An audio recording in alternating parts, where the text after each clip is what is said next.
Yes, it has, because there's been times when I've been at work and I've checked my phone and there's about 100 notifications demanding something about, can you tell me what's going on with this particular player? And I think if anything sums up where we've managed to get it to, it's that, because, yeah, I think we've kind of just reached a point where, for whatever reason, do you know what it is actually, Jared? People trust us. I think that's the key with anything you set up. Do people trust you to be a source of information that is valid? And the thing is, we don't get everything right, and we will in general say, oh, we've got that wrong actually, but we want to be valid in what we're saying, and like I say, we just want to make sure that everybody feels that West Indies cricket news is being covered accurately. And for, obviously, everyone out there listening now, after they've downloaded the TalkSport app, is going onto the podcast, their favourite podcast app, and adding the Caribbean Cricket Podcast to their subscription list at the moment. After they do, Jared Kimber's Red Inker, of course. But other podcasts are available that me and Michelle are not on. But what are the episodes? If you were to say to someone, okay, you want to listen to my podcast, what do you think of the episodes that they should maybe start? The one that's the most downloaded episode we've done is one with Bharat Sundaresan, where we looked at Indo-Caribbean culture in the West Indies. And I actually think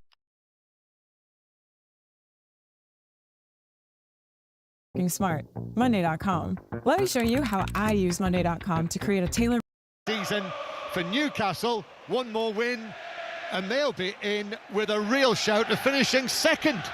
Do you know, you look at all the teams, away from Liverpool, apart from that, and Arsenal to some degree, the battle below that is phenomenal. And this is the heart of it today. And I think really Newcastle, they're desperate to get this little bit of a lead. There goes the whistle from Jared Gillett, the referee. It's Newcastle who kick off in their white shirts with the green trim and the white socks.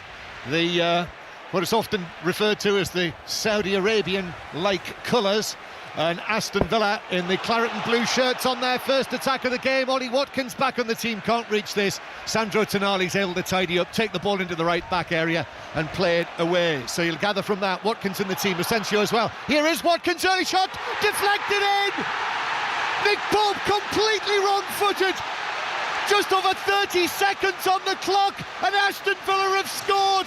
We thought there'd be goals in this, maybe not this early. It's Ollie Watkins, it's Villa 1, Newcastle 0.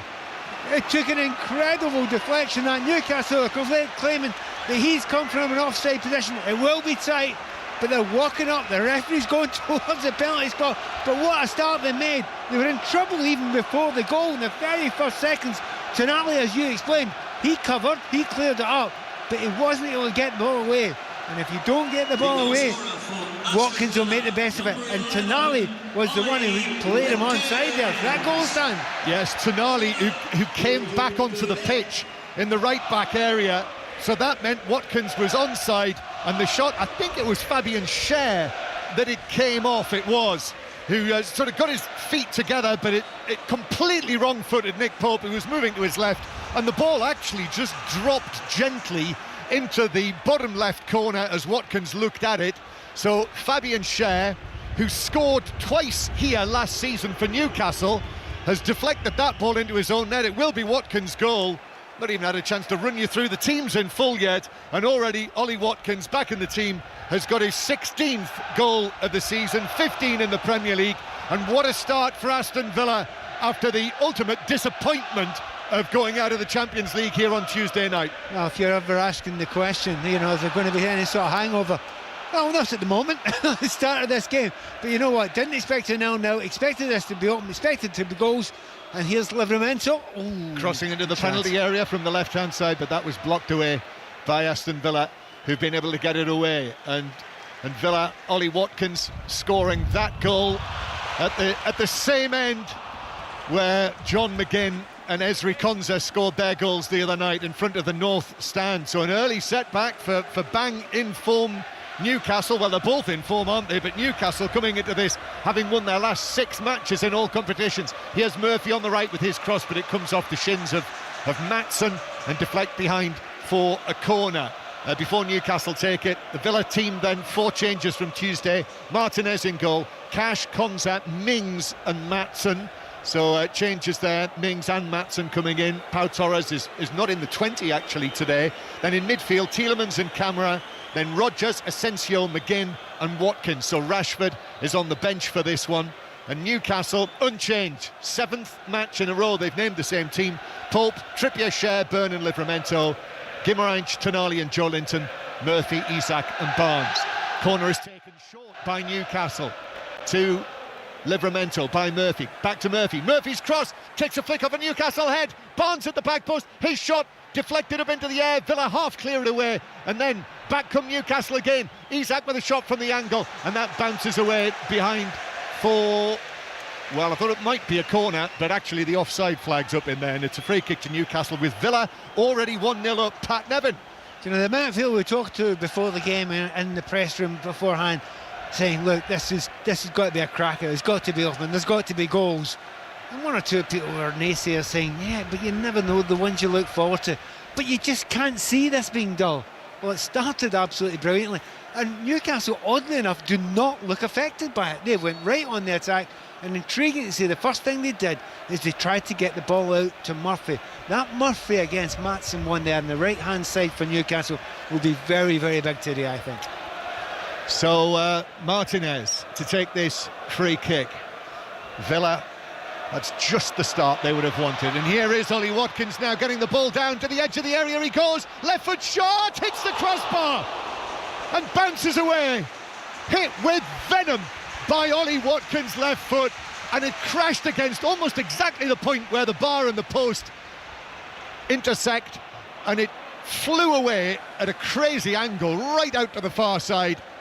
And Newcastle were able to get it away. So close, Pat, to 2-0. You know, we were listening to some of the games coming in this afternoon, and you wonder if teams are really going to go for it. You know, take a chance, try and go by players. Every attack that's happened in this game so far, it looked as if it would at the very least be a shot on target, but possibly a goal. It's been absolutely phenomenal. Can they keep their pace up? I suspect they can. Yes, I have a feeling they can as well. They've got plenty of motivation. This season is far from over with that exit from the Champions League on Tuesday night. This time next week, Pat, I'll be commentating on them in an FA Cup semi-final, and they've not won that great trophy since 1957. And, you know, the motivation is all too clear after the events of Tuesday, the 12 matches that they've played in the Champions League this season. Everyone here in claret and blue, and indeed black and white, wants to be in that great competition next season. And it's, I mean, it feels like cup finals as well, and certainly even both managers, well, Eddie Howe, of course, get well soon, Eddie, but they all feel that every one of these games feels like cup finals themselves. And I know it's a terrible old cliche, but there's a reason for the cliches like that. It feels like it, and that's the reaction you're getting for these fans around here, and the players as well. They've all started off at a great pace. Yes, Unai Emery said in his match programme notes today, he said the energy that came from the stands on Tuesday was like a nuclear power plant. He also said, we are angry. And he was angry still in his notes, actually. He was trying to keep his cool slightly, but he was very unhappy with the refereeing, I believe. Well, from the Newcastle match, actually, he was referring to the Newcastle match, when, if you remember, John Duran was sent off at St James's Park. There was a right conflagration at half-time. Both clubs ended up being fined, and he says today, Unai Emery, I hope the referee has a good match with fair decisions for both teams. Here's Trippier on the right-hand side for Newcastle. Byrne leaves that for Bruno Guimaraes. Guimaraes now curls one into the Villa area, but that's headed away by Konza, and it comes out and is taken down by Morgan Rodgers on the edge of his own penalty area, passing it along the edge of the box. Yuri Tielemans is there. He started the comeback, Tielemans, with that deflected goal that he scored here on Tuesday against the French champions. That's a lovely cut back in centre field.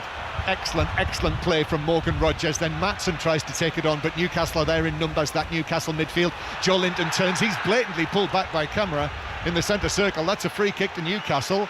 I have to say, I thought Jared Gillett might have reached for a card for that, but he hasn't. No big complaints from anybody, but I felt the same as you.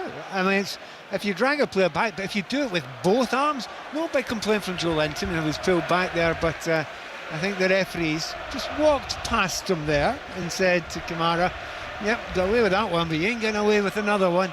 But the pace of that in the midfield there, that just nobody can get on the ball there for any amount of time because everything's been closed down so quickly. So free kick to Newcastle. Trippier takes this. It's a high one, and let me tell you, I said the wind is whipping around. It's actually a really blustery day, and anything aerial.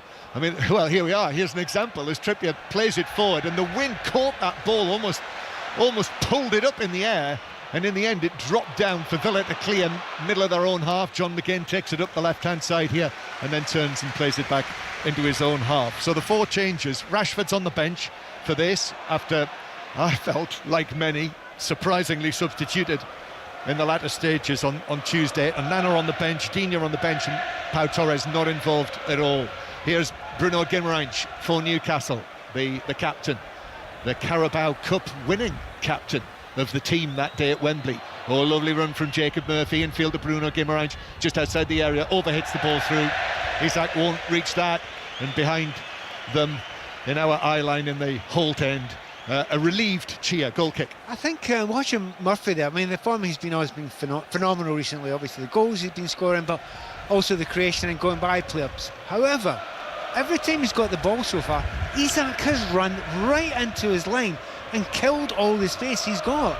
Now, we know Isak's a fantastic player and he can back the ball up anywhere, but if you're Murphy just now, you're saying, get out of my way, let me have a one-on-one with Maatsen.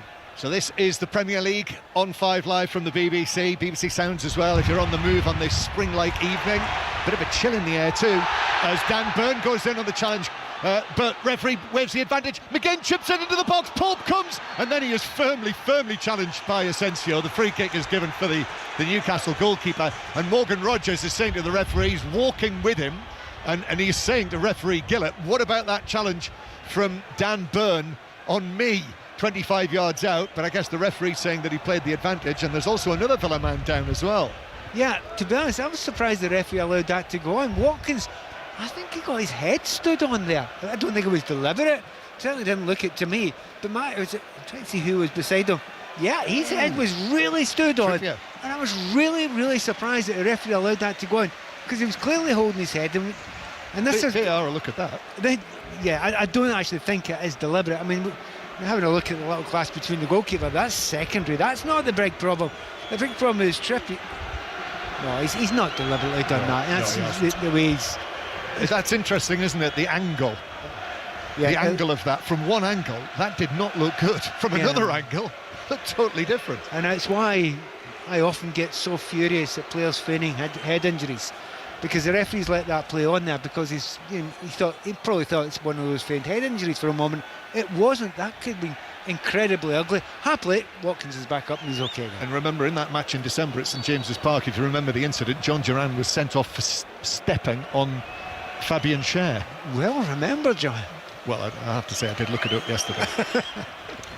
Aston Villa leading Newcastle by 1-0. A choice of listening right now, by the way, the Women's Six Nations match with England romping it against Scotland is on Sports Extra. You can also watch that on BBC Two. England are 42-0 up. And in the Premiership as well, in what is a 5:30 kickoff like this, it is Saracens 5, Gloucester 7.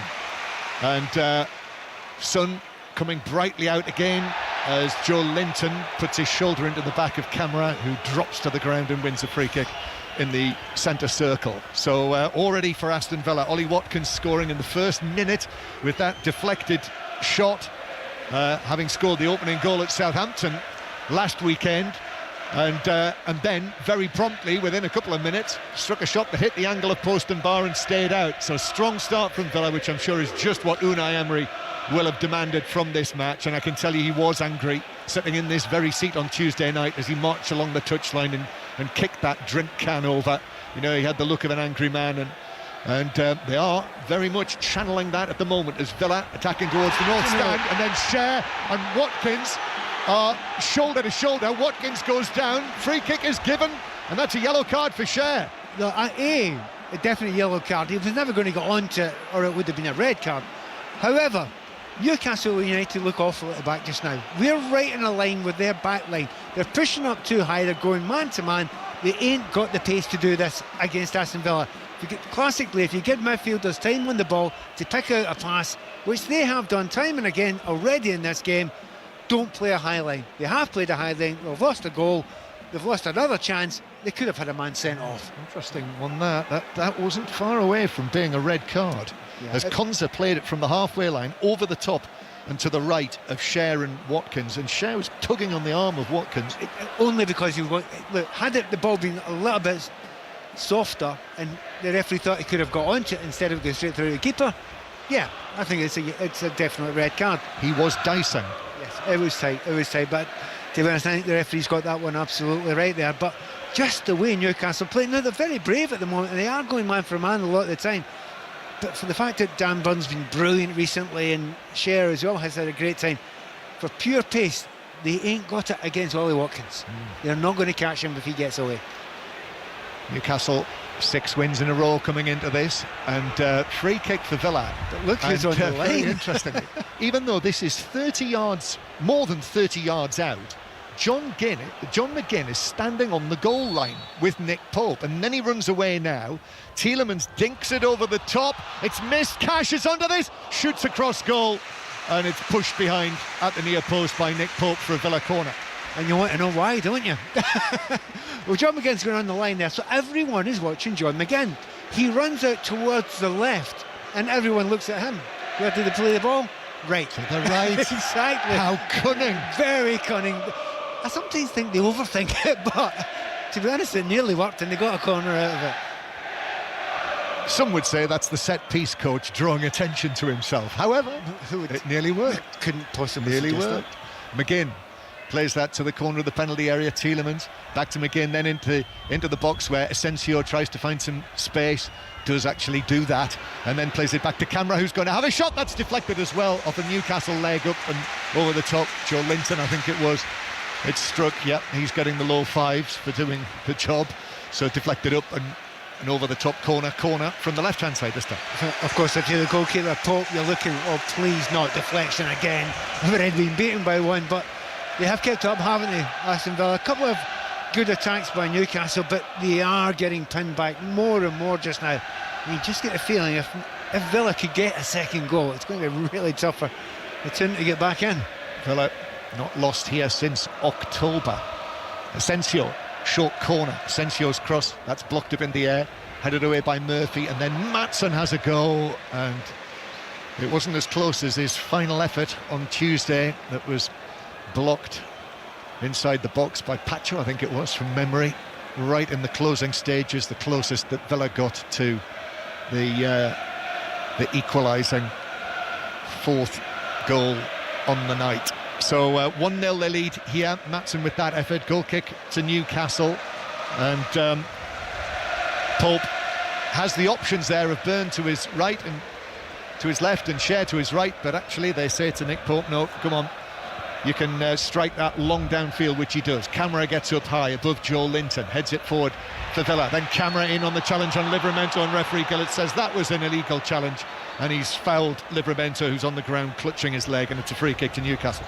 Yep, that's another one that, another part of the game, we might have been tempted to go for his yellow card there, but it's just the pace of the way the game's been played just now, and having watched it second time here, Livramento puts his foot in the area there, and do you know what? At a push, I would say Livramento fouled.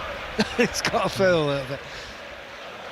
Free kick given Newcastle's way, however. Trippier to take this. So the home side, Unai Emery's team 1-0 up. He's in discussions with Austin McPhee, the set-piece coach, as Trippier takes this one for Newcastle, headed away on the edge of the box. The possession is taken up by Harvey Barnes, still keeping Anthony Gordon out of the side, and why not in his goal-scoring form, and Barnes puts it into the back post, and it's headed down and in by Cher! And it's 1-1! Cher, who scored 2 goals here last season, already today he's deflected one past his own goalkeeper. Now he's in the action again, and it's 1-1. Barnes with a cross, Cher with a back post header from close range. Aston Villa 1, Newcastle 1.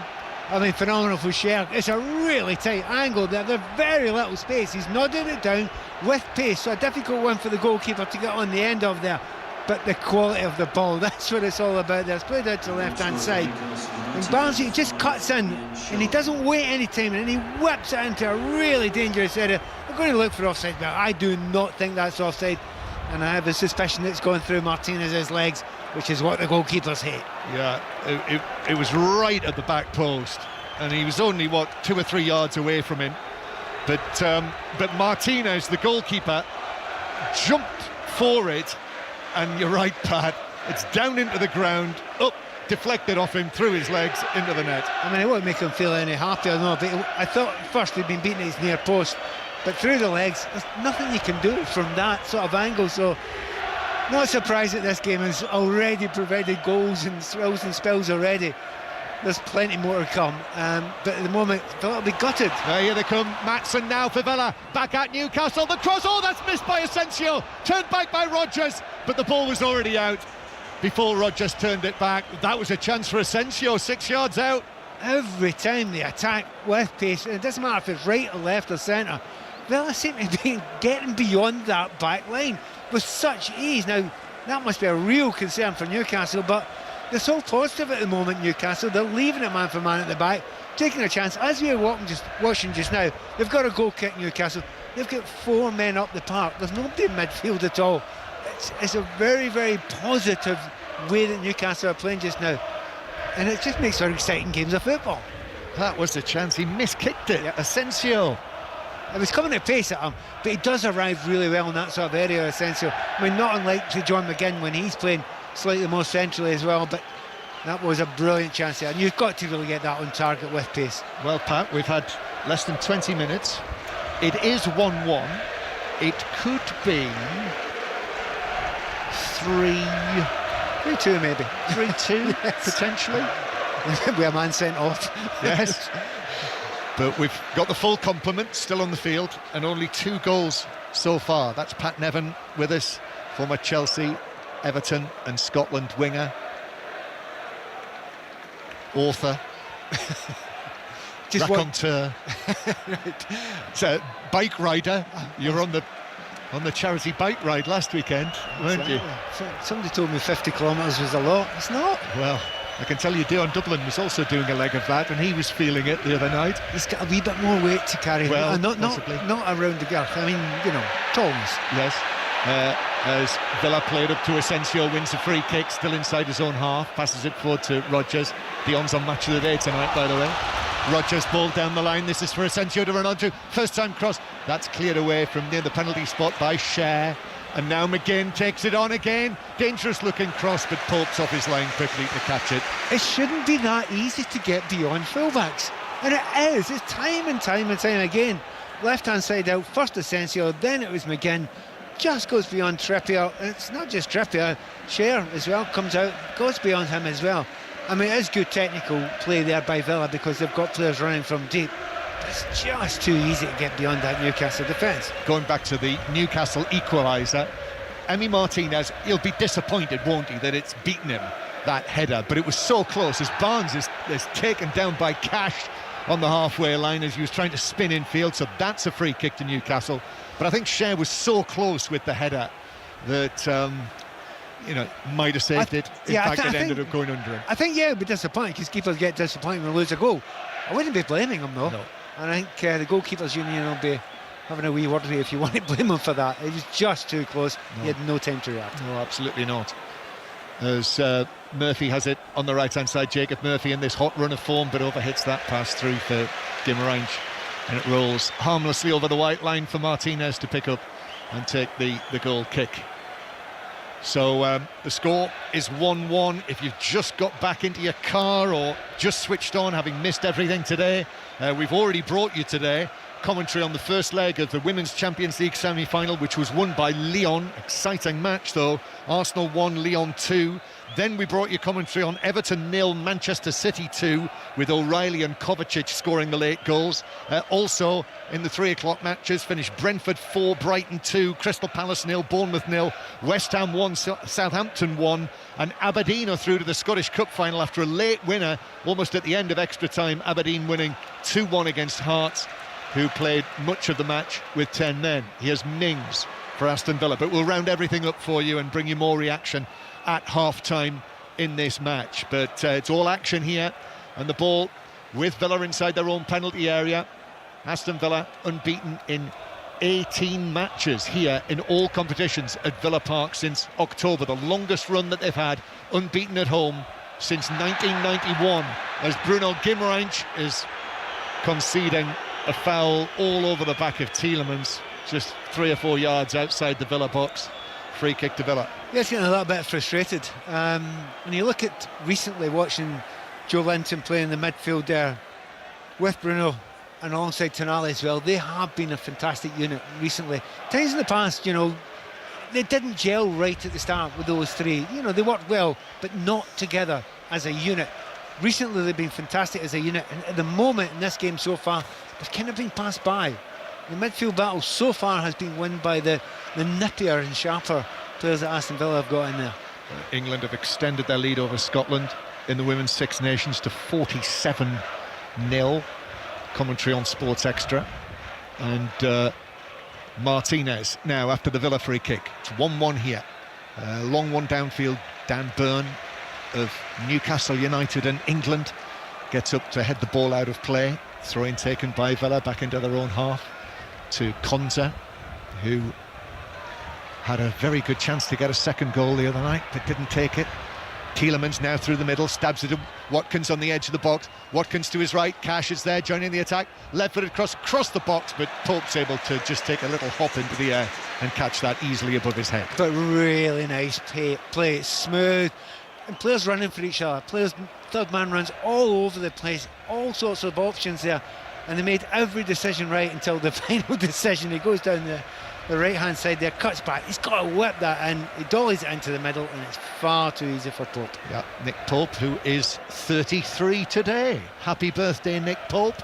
What more could he have wanted on his birthday was to have a shot deflected past him that he could do nothing about after 32 seconds. Just underline that this goalkeeper's 33, they have a different age from the rest of us. What, listening to like Hearts today? Like dogs. No, exactly. Dogs and other players, I was thinking that, because Craig Gordon, 42 today in goal for Hearts in the semi-final in Scotland. Nick Pope is an absolute baby compared to Craig Gordon. As Tielemans has the ball forward of the centre circle, and Maatsen then back towards the halfway line. So I didn't hear that. It was Craig Gordon's birthday today as well. I don't know if it was today, but he is 42. Camera playing the ball through. Then Asensio, now to Maatsen on the left-hand side. Maatsen has got Asensio there. He flicks it back to him. Then a nutmeg on Bruno Guimaraes, who runs away with his hands in the air, as if to say, I didn't block him, but the referee's given it as a free kick. I mean, it's hard to tell the pace it happened, but I'm with Bruno on that one. He's gone there, he's held his position. I don't think he's kicked out. I mean, I'm willing to put my hand up and admit a mistake if I've got that wrong, if we see a replay here. But he was nutmegged initially, wasn't he? Was nutmegged, yeah, but did he kick? You could argue both ways there. There's a coming together of feet. Here's a better angle. No, I don't think Guimaraes done anything wrong. I'd stick with my initial suggestion there. Free kick though to Villa, and Asensio just pulls up the bottom of the front of his claret-bodied shirt and rubs his face. And again, McGinn near the goalkeeper, and then runs away to the far side of the penalty area. Free kick from the left, Asensio in, headed in by Watkins, hits the post, comes back to Watkins. His shot is then blocked. Watson's already hit the post with a shot. Now he's put a header against the post. He could have had a hat-trick already in the match. Villa continue to put pressure on Newcastle. It's back to Cash, and then across to Camera, just forward of the centre circle. That header from 12 yards out, something like that. I don't think the keeper moved a muscle. Smacked the upright. Still Villa. Shot from Asensio, miss hit. Blocked inside the box. Watkins working again, and then the ball runs away and is cleared away downfield. And Camera's got to be careful here against Isak. And Isak almost got away from him, but Camera on the ground stuck out an almost telescopic-like leg to put the ball out of play. We just look how much more difficult it is for Isak to get on the ball at the moment compared to Watkins. Watkins is making runs. There's gaps inside him. He's been left one-on-one time and again. That's not happened with Isak. Isak's always got two players around him, close to him, giving him no time at all. And Ollie Watkins, who has been named as a substitute for the last 3 matches, come on as a sub in all of them, has got his place in the starting lineup. Rashford on the bench today, and Watkins with maybe there's a little bit of anger there from Ollie Watkins in his performance so far. And add on top of that, it's not just the goal and the 2 chances there. His all-round play has been superb.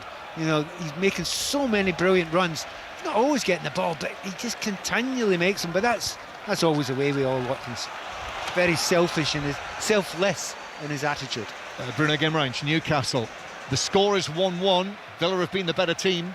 Joe Linton though for Newcastle. Livramento to the byline. Cash comes across, just steps into the ball and puts it behind for a Newcastle corner from the left flank. They somehow have to get that going.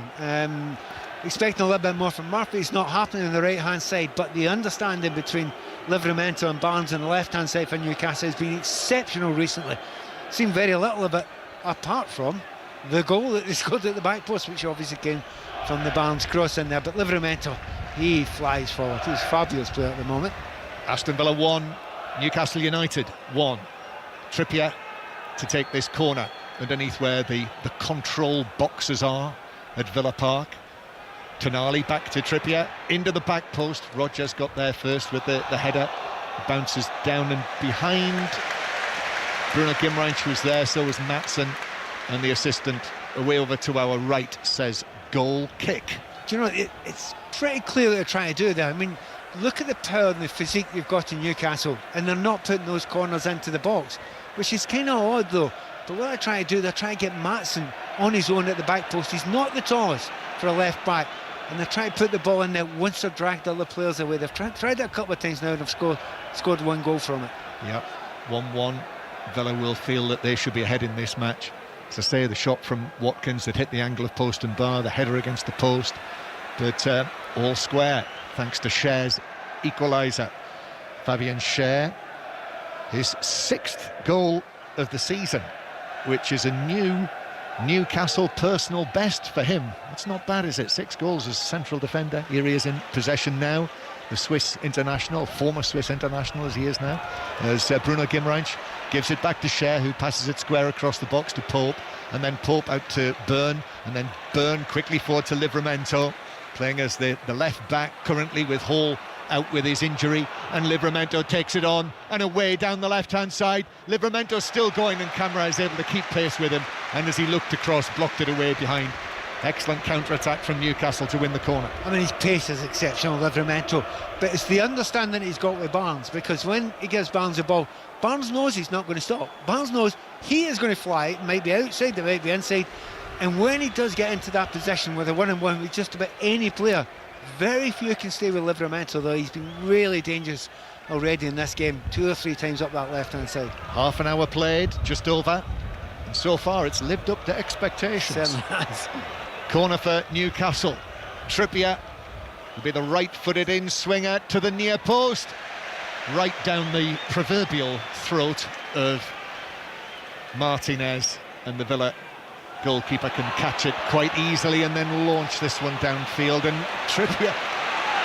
Trippier's out of position, and Watkins is onto this, and Watkins cuts into the area and plays it to the near post where Tonali sweeps it behind as McGinn arrived on the scene. I think McGinn caught Tonali, and then very helpfully the Villa captain actually picks Tonali up and puts him on his feet. I think that's John McGinn saying, I never touched you, get up.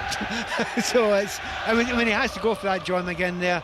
It's a 50-50 one, and that is not a foul by John McGinn. But it's a corner for Aston Villa.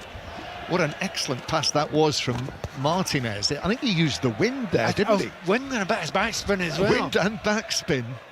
It's like Rory McIlroy all over again. Tielemans takes this corner shot to McGinn. McGinn turns the full 360 degrees and then crosses into Murphy. Close quarters, blocks it behind. I love that McGinn turn there. Do you know that it's a different from his normal one? That's the one Messi did that in the semi-final of the World Cup, and Argentina got a goal out of it, and it was exactly the same turn that McGinn done. It was like he was on casters. Tielemans plays this into the 6-yard box, the corner, but that's headed away by Joe Linton. Comes out to Camera, and now Tielemans. Oh, that's a teaser from Tielemans, but it's headed away across the penalty area by Cher. And actually Newcastle bring it forward with Tonali. Tonali, who's getting rave reviews from Newcastle United supporters for his play this season after coming back early on in the campaign after his 10-month suspension for breaking the Italian betting rules. And now Murphy on the right-hand side, deep cross from him. That's headed up and away by Cash, hasn't cleared the penalty area. Isak, who peeled away out to the left-hand side, the tall Swede, is now in possession, playing it back to Tonali, who shoots low. Martinez has to go down to his left. That was a tester. It was bouncing awkwardly. I don't know whether it might even have taken a little deflection, but Martinez had to sort of bundle it wide as he died to his left. It was a wee bobbler, wasn't it? You don't see many of them. Didn't seem to catch it absolutely clean, but keepers hate that. It's coming through a whole bunch of bodies. It is sneaking in at the back post there. Didn't have a huge amount of power in it, but it's one of those ones the keepers panic a little bit because it's bobbling and they expect it could just jump over their hands. Didn't do it on that occasion, but it's a corner kick to Newcastle. We'll see if they put this one in. So, corner to Newcastle. I can tell you that Formula One qualifying is now underway in Saudi Arabia, and you can hear commentary on that on the BBC Sport website. Corner to Newcastle to the near post. Byrne is there to get his head to it, but Watkins was with him, and I think that he did enough there. Watkins just leaned into Dan Byrne, who headed it well wide by 4 or 5 yards. So it is a goal kick, and it remains 1-1. 5 Live from the BBC. All of tomorrow's Premier League matches, we're providing commentary either on 5 Live, on Sports Extra, or on the website, but we'll have all of the top sport covered during the course of the day, of course. And on 5 Live, it's Ipswich, Arsenal, then Leicester, Liverpool.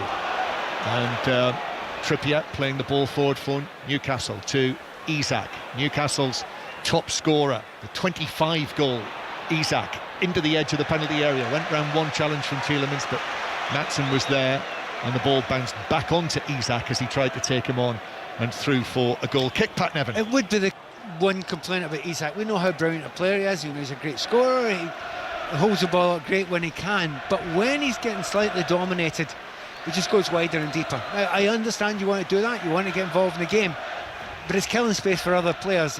Lovely little dummy there, but by the time he's got that ball under control and gets beyond Tielemans, he's got 3 players all close to him, all closing him down, all making it incredibly difficult for him.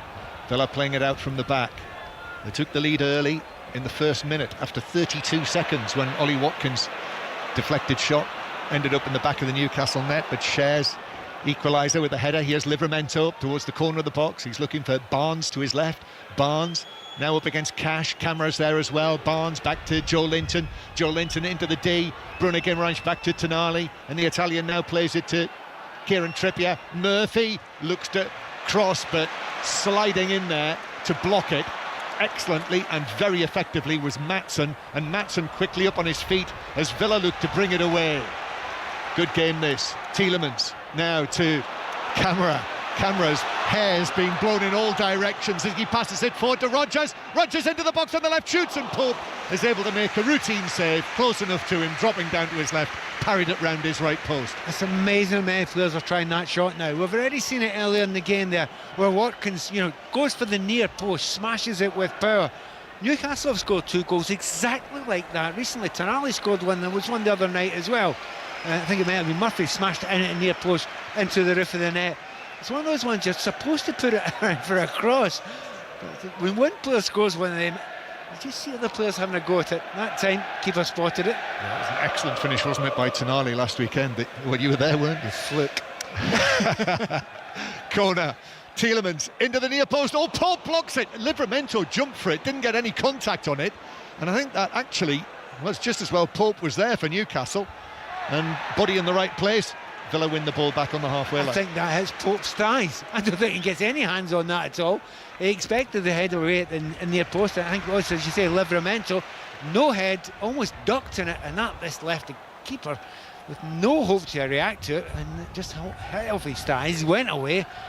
A little bit lucky again there, Newcastle. Aston Villa 1, Newcastle 1. Looking down to my right, Jason Tindall again very casually dressed, tracksuit interim manager. It's a white hooded top, black tracksuit bottoms, with Eddie Howe missing a third match. Bruno Guimaraes I'd book him for that. Gimenez went flying down. Villa, you were just looking for a free kick. Yep, Villa have got the ball back though. Might come back to him there, referee Gillett. But Villa, middle of the Newcastle half, just down in front of us as they attack towards the north stand, which has vivid red and white adverts flashing up on all of the various advertising hoardings right now. Tielemans, back to Maatsen, and now to Rodgers. Rodgers all at close quarter. Newcastle have got everyone apart from Isak back behind the ball. Villa just keeping possession of it. Maatsen now. Maatsen on the left wing. Back infield to Tielemans, who thought about the ball into the box. Again, Maatsen coming in for Digne today. Maatsen at left back, then works it back up the line, and that's blocked out of play by Bruno Guimaraes. It's not happened often in this game, has it, where one team sat deep and they've passed around. It's really been up and down the pitch. But at the moment, real control of this midfield and final third by Villa.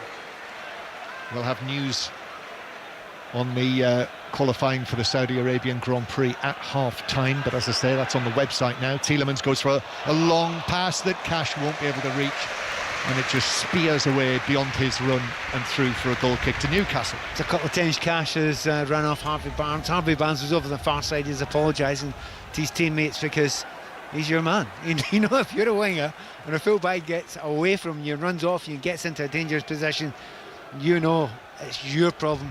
Fortunately for him, ball did not reach Cash as he flew forward. By the way, talking just a moment about Gimenez, he's initiated that contact. He's thrown himself into it. Now, it is becoming more and more common in the game, and it's one of the things that referees it's really hard for them to spot. It's really, really hard for them to spot. So well done, referee, spotting that one, although it was a bit obvious. 1-1. Joe Linton holds off the challenge on the halfway line. Combination of Asensio and McGinn, and Trippier volleys it forward for Isak to chase, but Mings is there and is able to pass it to the halfway line. But back to Newcastle. Bruno Guimaraes. Dan Burn now into the path of Harvey Barnes, and Harvey Barnes is running at Cash and then plays it across the penalty area, but Mings was able to, with his right foot, clear that up and away out of the danger area. Morgan Rodgers now, who's been chased by Murphy and beats him and Joe Linton brilliantly. Joe Linton dives in with the challenge. He wins the ball, but I think it was the force, what they would call the reckless nature of that challenge, that means that it's a free kick that is given to Villa for that challenge by Joe Linton on Rodgers, and he's going to book him as well. Yeah, it feels like a harsh booking from here. Referee was close to there. Brilliant play there by Rodgers there. Lovely little flick around there. And it's because he's went to ground. His feet slightly off the ground as he's made the tackle, Joe Linton. I can see why the referee is giving it. There's another angle here. Has he caught him very badly? Doesn't seem that bad. It's just the angle of a tackle more than anything else. He's come in from behind, so he's got a yellow card and a pretty harsh one. Yep, I think that's the first. That is the first booking, isn't it? No, Schär as well. Second. Schär was booked. So a free kick to Villa just forward of the centre circle, with Tielemans standing with his hands on his hips. Newcastle holding the high line. Tielemans drops it over that high line, but overhits it, which I think is understandable in these conditions. It really is swirling around, and Pope was able to take the catch. But if you look at the roof of the Doug Ellis stand, Pat, there are 5 flags up there, and I think all of them are blowing in different directions. They are. You're absolutely right. Here's Murphy on the halfway line, just keeps the ball in play next to where Unai Emery is standing. He's suggesting with his palms apart that Murphy carried it out of play, but in any case his infield pass gives possession back to Villa. Long ball from Martinez, and that's gone all the way to Watkins, who's up against Schär and into the area, shoots across goal, but mishit it as Schär went tight on him, and the ball just trundled across the 6-yard box and beyond and out for a goal kick. It's the famous one-touch move. He's just smashed it up there, and it's 1-1 again. And we're so used to seeing, the lone striker up there, and there's usually 2 centre-backs beside him, or possibly even a third. But that's not the way Newcastle play. They're trusting their two centre-backs just to go man-to-man. Sometimes it's Rodgers and Redo who come in from the right-hand side and he'll be on Dan Burn. But on this occasion, it was just one simple ball. Watkins, he's only got one goal. He could have had 3 or 4. He's been electric. He's certainly taken his opportunity. He'll have been disappointed, of course, not to start against Paris Saint-Germain. That's what you expect if you're the main man. And here he is. As the ball is played forward by Rodgers for Asensio. Watkins standing here to the left, but Asensio was challenged. Newcastle now attack down the right with Isak, but Isak cuts back. Lots of white shirts in the Villa box. Isak, then to Bruno Guimaraes. Isak drives it across the area. It's Reece Livramento. Right foot shot from him. That's blocked by camera, and the ball bounces to the edge of the area where Asensio loses possession. Tonali's after this. Tonali stumbles over as goalkeeper Martinez comes out, and Martinez is very happy to say thank you very much and picks up the ball. I mean, brilliant play in the first place by Isak there. Smashes it across, just wanting anyone to get a touch. It never quite went the right way. Interesting to see what Tonali does here. Was it Tonali who got it? The ball goes to him. I think he just lost his foot. He just lost his footing. My eyebrows are off the top of my head. They are. Here is Rodgers. Now to Watkins. Watkins against Cher again. Oh, Shane with the challenge. Watkins goes down. The ball runs away behind. And the referee takes his time and says goal kick only. And Villa, Yuri Tielemans and the Newcastle players are suggesting that Watkins has dived. And I think the question that they're asking is, what are you going to do about Watkins for diving like that? So pick the bones out of that. Well, this is one of the ones, if it's either a penalty or else it's a booking for Watkins, because he's, again, I'm saying Watkins is initiating the tackle. And there's, I'm not sure there is much contact, certainly not from his foot. He's thrown his steps in. Yeah, he puts his foot out, and he's thrown his right leg out. It's so common, so many players are doing that just now. And see the phrase, oh, there is contact. Yeah, so what? Whose contact is it? Who initiated the contact? Because there's contact doesn't mean it's a full one direction. So, no, slightly in the bad books here. Wally Watkins, that's never a penalty kick. No.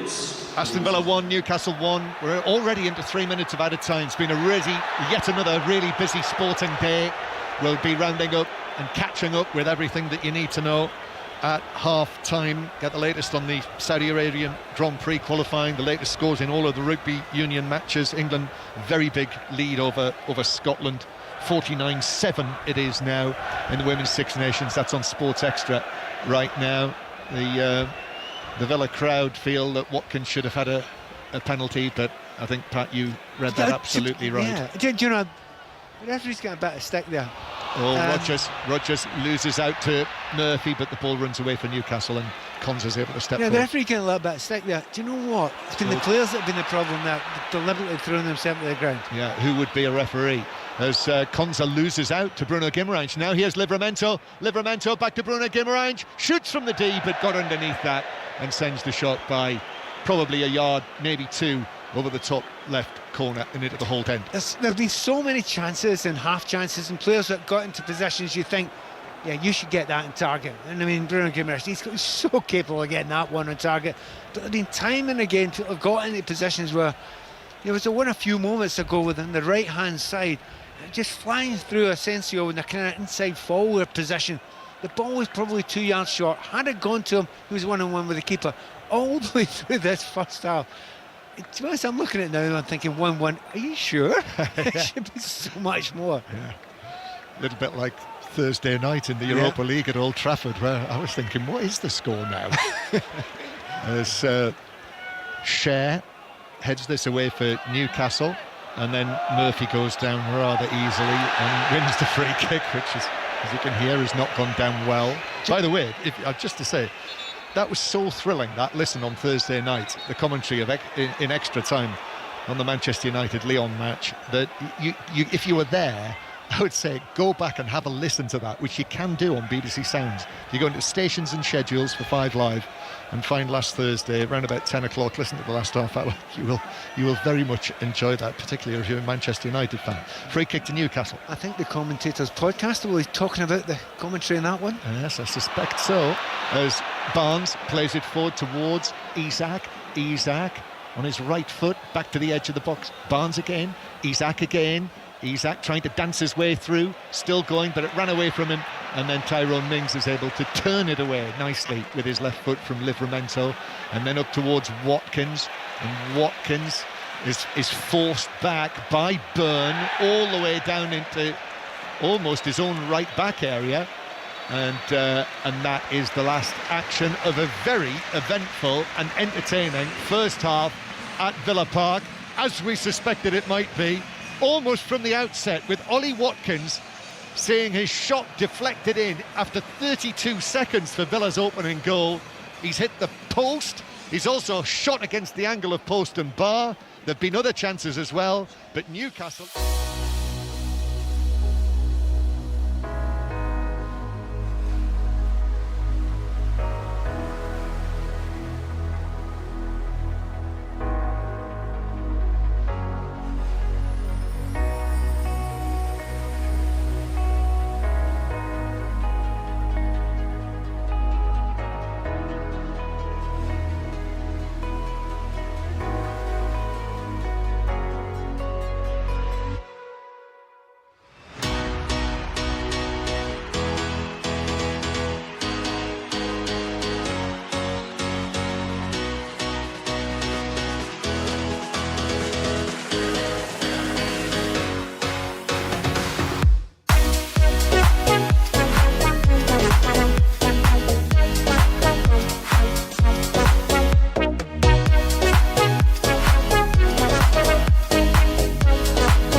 during the course of the Champions League matches. Camara in centre field. No changes at the break, so Villa still with Martinez in goal, Cash, Konza, Mings and Maatsen, Tielemans and Camara, Rodgers, Asensio, McGinn and Watkins, so Marcus Rashford on the substitutes bench for this one. And Newcastle unchanged for the 7th match in a row, and here is Livramento as the stand-in left back, taking the ball down the left wing.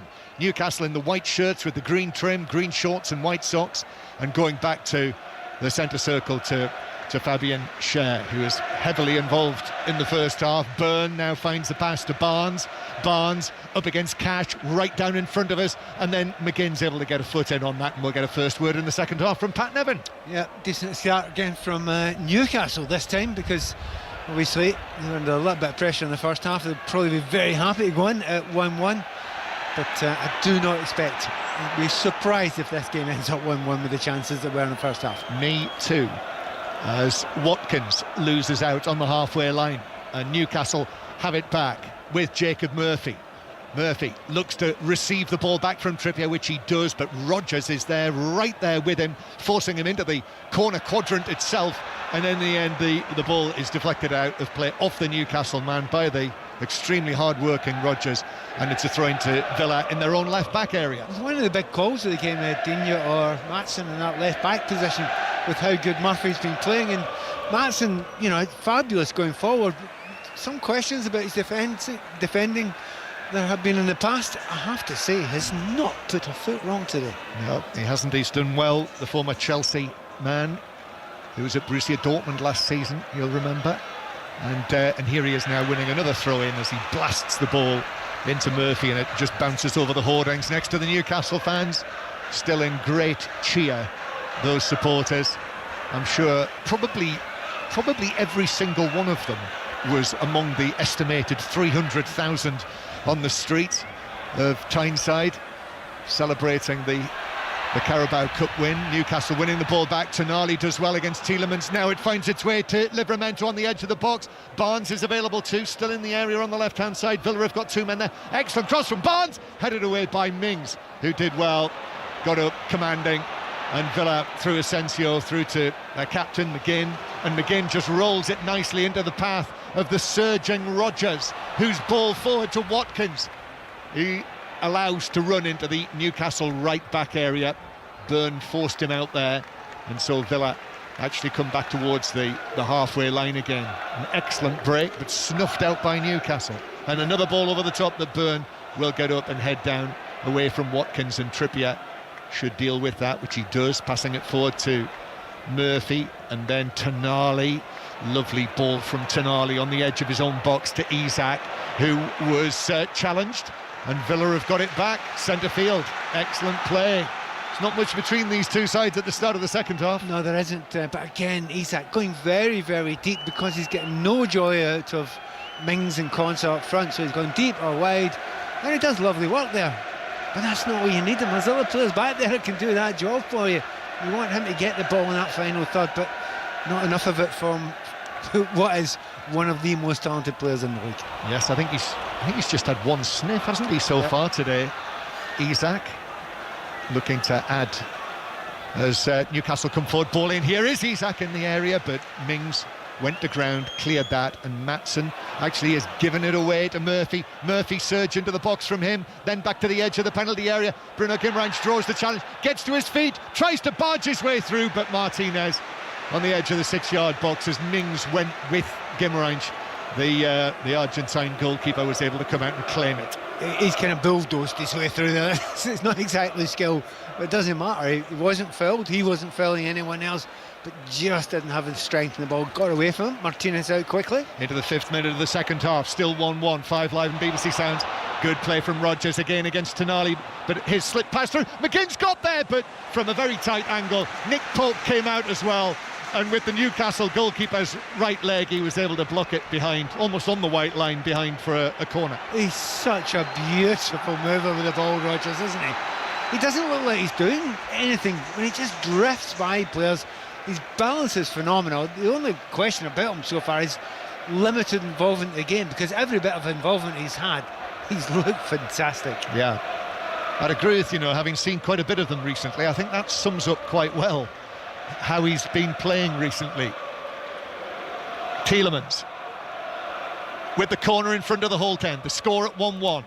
Into the near post it goes, over the top of Joe Linton, cleared away and then nipped away, and Barnes might be able to break away, but he got the ball caught up underneath his feet as he tried to do that, and actually in the end he had to play it back to Trippier, and Trippier's ball to the halfway line has given possession back to Aston Villa. The big crowd inside Villa Park for this one. Big matches coming up. They play Manchester City on Tuesday night, and then do join us this time next week when Villa are involved in the FA Cup semi-final at Wembley against Crystal Palace. Tielemans now, crossfield pass, but I don't think Cash will. He will keep it. He will keep it in, Cash, but running at Livramento is also sharp, who's managed to take possession of the ball, but under pressure from Cash, runs it over his own goal line for a corner. Yeah, he doesn't want to get back there. I mean, most defenders there will get back and just kick it out and accept it, but he tried to get there, win it, and keep it in play, and unusually for Livramento, just slightly ran out of play in a corner kicking out of Villa. Yeah, Asensio to take this one, left-footed ball. Newcastle have everyone back inside their own penalty area. Cloudy skies above, one or two blue patches through the clouds, but that swirly wind again causing problems, and actually McGinn is going to come all the way across. Asensio though does deliver it into the near post, took a flick and was cleared away by Tonali, and then forced back across the penalty area but to the feet of Barnes, and Barnes for Newcastle is able to play it forward and run onto it, but Villa are there, both Tielemans and Asensio, and then McGinn snaps in and puts the challenge in on Murphy, and the ball bounces away behind for a goal kick to Newcastle. I wonder if that Tielemans header was going in. Maybe just going past. They actually had someone on the goal line. Doesn't always happen. Tonali was on the goal line by the post there, but nice little neat header there in the near post, but just going by. Again, it's very lively, but you see the difference the Holt end makes. It's extraordinary. They've livened up. They've got a team playing towards them there, and it has seriously lifted them to start this second half. Villa Park singing the John McGinn song very loudly. Must be a great feeling, that, Pat. Yeah, when you have a big football ground singing your name, you'll have had that once or twice. Yeah. But I mean, John McGinn is just so deeply loved by his fans, because had a very good night on Tuesday night. He did. He's just one of those players that you can't actually help but loving if you're he's in your team, because even if he didn't have the best of games, his work rate is extraordinary. Villa in a little bit of trouble. Tielemans playing it back to Martinez, who dragged it back and then passes it very coolly to Konza along the goal line, even though Barnes was there. And here is that man, John McGinn, the number 7, and then in the classic style, after soaking up all of the adoration. No, I didn't. No, I'm not going to let you do that to him or yourself. Indeed, I actually think he played the right ball there. Watkins thought he was offside and stopped. I don't think he was offside. He should have kept on moving. Okay. Won't have a word said against him. Or you. Byrne playing the ball back to goalkeeper Pope. Well, there's a possible change in front of us now that maybe isn't a great surprise. Gordon's gone out to warm up there, and because they're having a limited effect in the second half. But it'll be harsh on, Barnes. Not that much, not many opportunities, in the final third. But when he's got there, he has looked dangerous. And of course, he was the one who created the goal. Yes, 1-1, 5 live. Lines are open for 6:06 as Matson just bundles over Murphy, and that's a free kick in the centre circle. Yes, Robbie Savage and Chris Sutton waiting for your calls, as we heard from Chris at half-time. He was with Ian Dennis at Goodison Park earlier for Manchester City's win. So yeah, 08 085 909 693 to get in touch with them if you want to be part of the UK's most popular football phone-in. Hashtag BBC 606, text 85058 to book your calls. And as they were saying, very interested here, amongst others, from Cardiff City fans after the late change in management in this season. 1-1 with Villa back in possession, and Tielemans lifting the ball over right-footed for the run for Matson down the left-hand side. Matson's ball in field though, groans from the Holt end. Excellent challenge from Tielemans to win the ball back from Bruno Guimaraes, and now Rodgers with a shot that is hit into the back of Cher, who went to ground. He wasn't going to be deflecting that into his own net. He put his whole body in front of it, and it blasted him in the back, did Fabian Schär. So it remains 1-1, but Rodgers there with that chance. Villa passing the ball around inside the Newcastle half. Here is Asensio trying to find space, which he does, and then Trippier's in with a challenge. That's a free kick to Villa. It is really good defender with Schär, though. I mean, he just threw, as you say, his entire body in the position. The angle we were at, I couldn't quite see if there was anyone in Rodgers' way there, and there was. Schär made the tackle, and there's a bit of a game saver, or a goal saver. Just in a moment, looking down at who they might change here if Anthony Gordon comes on. And it's a tough one to call. The obvious one would be Barnes, but I'm not sure. Could be Murphy. It could be Murphy, and it actually could be Isak. And you could put... He's had one of his quieter days. Exactly, and you might want to actually put Gordon up front, who will run that line maybe a little bit better, might be a little bit more suited for him. We shall see. So free kick to Villa. It's actually quite chilly here today. It's a wind, a swirling wind with a sharp edge to it. Asensio dummies to take the free kick. Restart, left-footed in, and then Mings got up probably 12 yards out. Couldn't direct it down. He had Isak with him and headed it high over the top of the crossbar and behind for a goal kick, and it remains 1-1 here. Tomorrow, join us on 5 Live, the day that the title could be clinched by Liverpool, depending on results. Ipswich, Arsenal, first of all, 2 o'clock, 5 Live. Then Leicester City, Liverpool at 4:30. And the Villa fans are on to Newcastle here. Nick Pope has taken quite a long time to take this goal kick, still hasn't taken it, and eventually does now. Over the halfway line, Joe Linton, bleach blonde hair, gets up, heads it forward, but Villa are back in possession. Here's Tielemans looking over both shoulders, little pass short to McGinn, and McGinn motors across field, both arms bent as he runs, gives it to Maatsen, then back to Tielemans. Tielemans had a look forward, but in fact goes back to Ezri Konsa, the England international, on the halfway line. Then Tielemans through the middle, and then Asensio works it on to Cash, but Burns slides in, but the referee's going to bring it back for the foul on John McGinn, just forward of the centre circle. He allowed play to continue there, and the Villa players are saying, what are you going to do about that challenge on McGinn? Well, he's allowed it to go a long way, but that play was at there. the limit. Yeah. And it was Bruno Guimaraes who sort of barged him in the back with his arms up in front of his chest. But to be honest, John McGinn was leaving his body there, yes.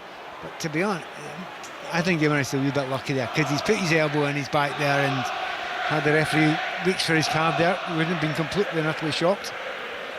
That's Pat Nevin with us, former Scotland international, watching Villa organising themselves from this free kick. Yuri Tielemans is standing with the ball. Feels a wee bit like Newcastle are thinking, well, they're not playing for a draw, but they take it just now. Whereas for Villa, it's not a great result, is it? Particularly the way the league is going at the moment. Yep. Aston Villa coming into this match in 7th. A point would take them up a place above Chelsea, who play tomorrow. Free kick for Villa. Tielemans to McGinn. 35 yards out, back to Tielemans, curling it into the back post. Trippier gets up, flying, heads it out to Rodgers in the yellow boots. Then Maatsen's cross took a deflection, that loops it high. Pope comes for it, he's under pressure from Watkins, but collects the ball in any case, the Newcastle United goalkeeper, and then runs it out to the edge of the area and overarms it out. Lovely delivery into the path of Livramento, but Asensio is it to get a touch in on that, to take it away from the Newcastle left back. And now they counter-attack, Aston Villa with Asensio. Tielemans, though, as play just slows the momentum of the Aston Villa attack, and Tielemans just keeps possession. Do you know to Camera. You're right about the momentum slowing, John. I think that's a really important thing, and I do think it's Newcastle who've done that. They're really not playing the same way. It looks more like a 4-5-1 at the moment. You know, beforehand they were, you know, the full-backs were flying forward all the time, wingers were playing high, leaving 1-on-1 at the back. They're just not doing that as much just now. Villa through the middle, McGinn with a chance, but it's blocked by Pope, who just stood up as McGinn had a go at it and blocked it. And then Rodgers with a shot, but that's straight at Pope, more or less. who was able just to put his feet wide apart and gather the ball into his midriff. Again, it's a distance away from us, but Pope just made his body big. Did his hand just happen to be in the right place? I think it did, honestly. The ball's played through him again. He battered it. I think he might have even hit it into the ground, but caught it with real pace. And Pope's hand just happened to be there. And banged off it. Yep. Double save, but both of them routine saves, really, as the ball is played forward for Newcastle. A rare attack for Newcastle, which is deflected back to his goalkeeper by Camara. And the momentum is building with Aston Villa here, no question. And that's why Newcastle have adjusted in the way that Pat Nevin has described. Yeah, it's... And I don't... Sometimes, it's the management have said it. You say tactically, let's be a wee bit safer here. Sometimes you just push back. That's just what happens, because you're losing the battle in midfield and you go further and further back.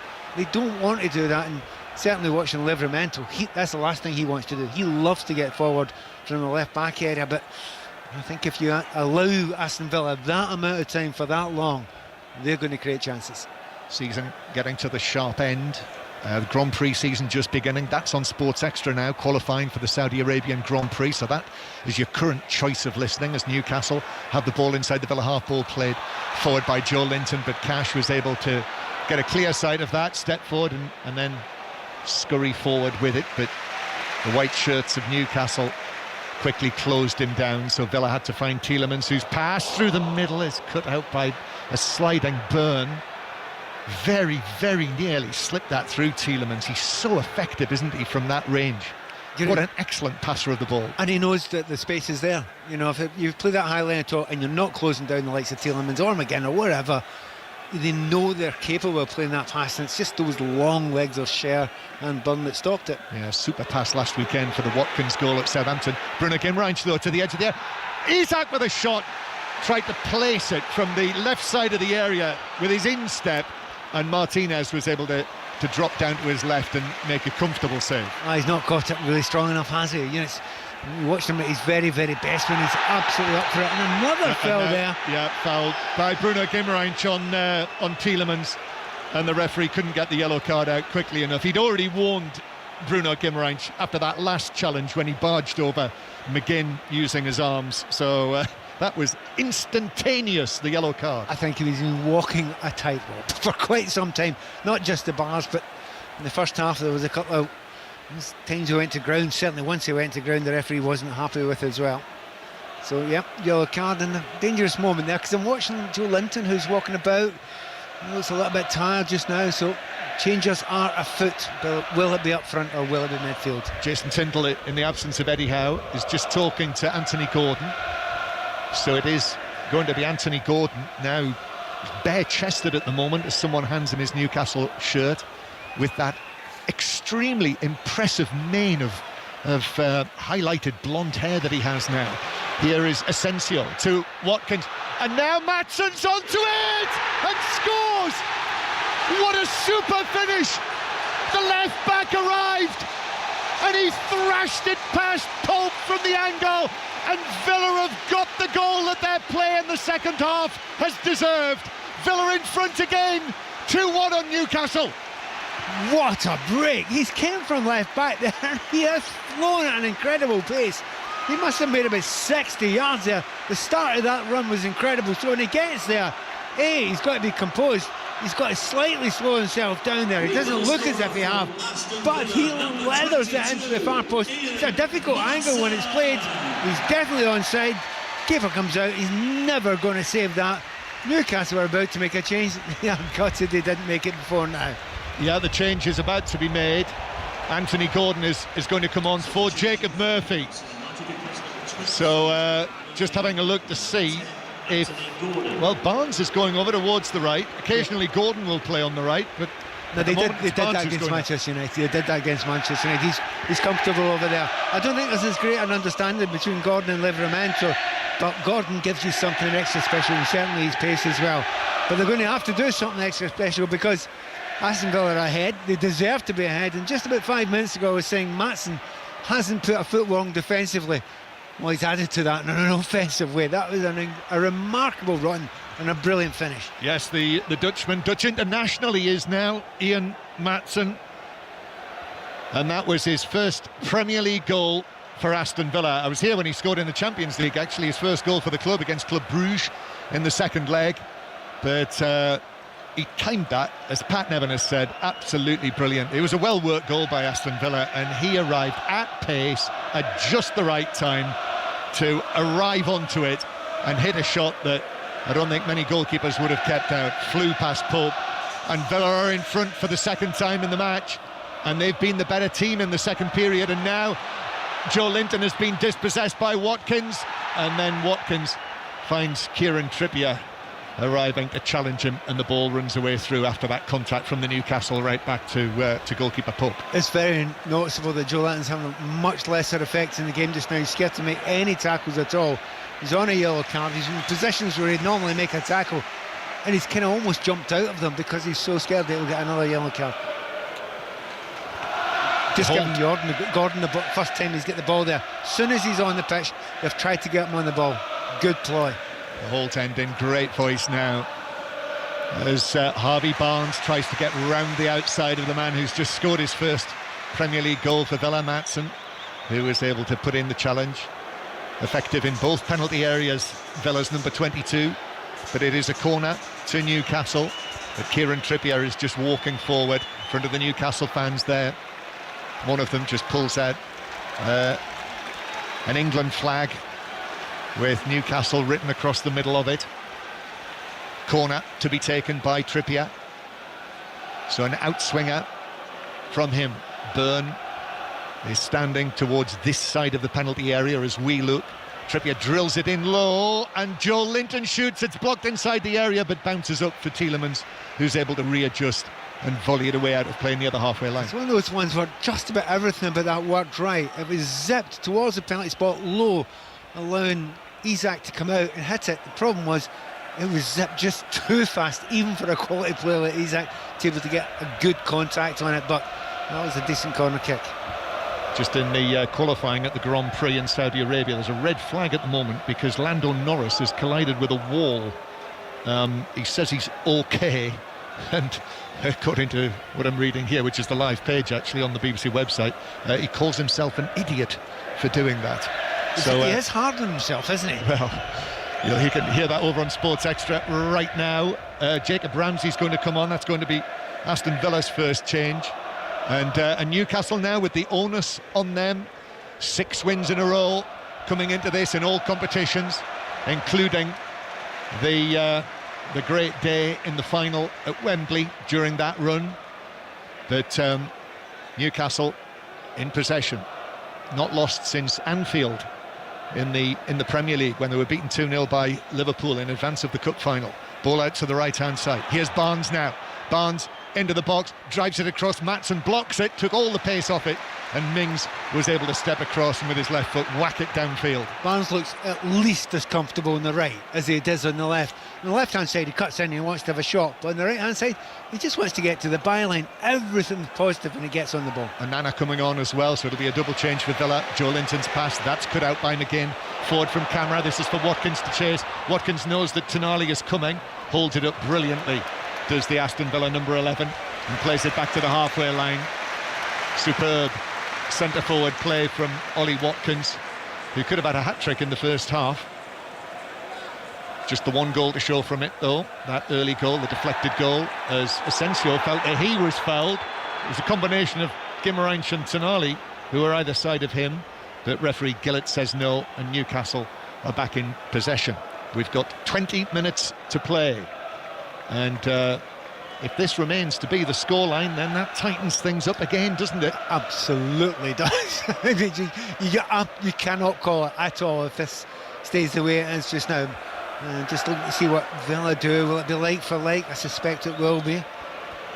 As Isak turns 30 yards out, gives the ball to Gordon, first time into the match, first time running at Cash into the penalty area, but Cash drops down and blocks the intended cross out for a corner.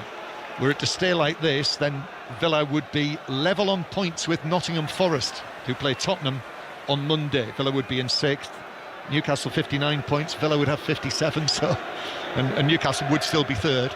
But it's a corner to Newcastle. 20 minutes to play. Still got plenty of football to play in this match, as Trippier is going to deliver this right-footed. It's a deep one. Martinez turns, it's volleyed back across, but I think that might have gone out. It did before it came back in, after it was volleyed across, probably from behind the white line. And it's a goal kick to Aston Villa, who lead 2-1, and we're going to see these two changes now for Aston Villa. So Anana and Ramsey are going to come on, and Asensio is the first number to go up, his red number 21. Yuri Tillemans is just coming across for some instructions, and also McGinn is making way, Pat. The changes he made, that's the big thing about Aston Villa just now. There is a massive amount of adaptability. They've got a brilliant bench at the moment. You watch McGinn going off now, captain's role, but you can play him anywhere across the midfield. And I mean, the two sitting midfielders or the three in front of him, he'll play anywhere there. But he's not the only one that can do that. He's coming off now. They can make so many changes. I suspect they'll put Anana maybe back there, move Tielemans a little bit further forward, allow his creativity, to work well with Watkins going forward as well. Listen to this ovation for John McGinn.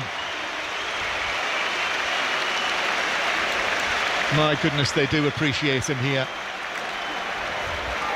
And high fives all round as he takes his place on the bench. They often say, when I watched him very closely in these days at Hibs, I was on a season ticket at Hibs in those days, and it was 5 Live. I asked me when I arrived, what will he be doing? And I just said, Aston Villa fans, you're going to fall in love. And I think they have. Certainly have. Aston Villa 2, Newcastle United 1. And Robbie Savage and Chris Sutton would love to hear from you on 08085 909 693 tonight. 606 will be on air at round about 7:30 once we've wrapped things up here, as Watkins turns, plays the ball to the left-hand side, and for the first time into the match, Ramsey's ball into the near post. Tielemans is there to steal in and stab it past Pope. The ball's in the Newcastle net, and Villa have got a clear lead now. 3-1 against Newcastle. Well, you make a change if you're the manager. You want it to work out seconds after he comes on. Tielemans in it, near post there. Just want to see who gets the very last touch there. They're having a little tap in the back of Ramsey. Burns looking a little bit sheepy as well in that back line there. It doesn't matter. It's a whole end. Got in front of the defender.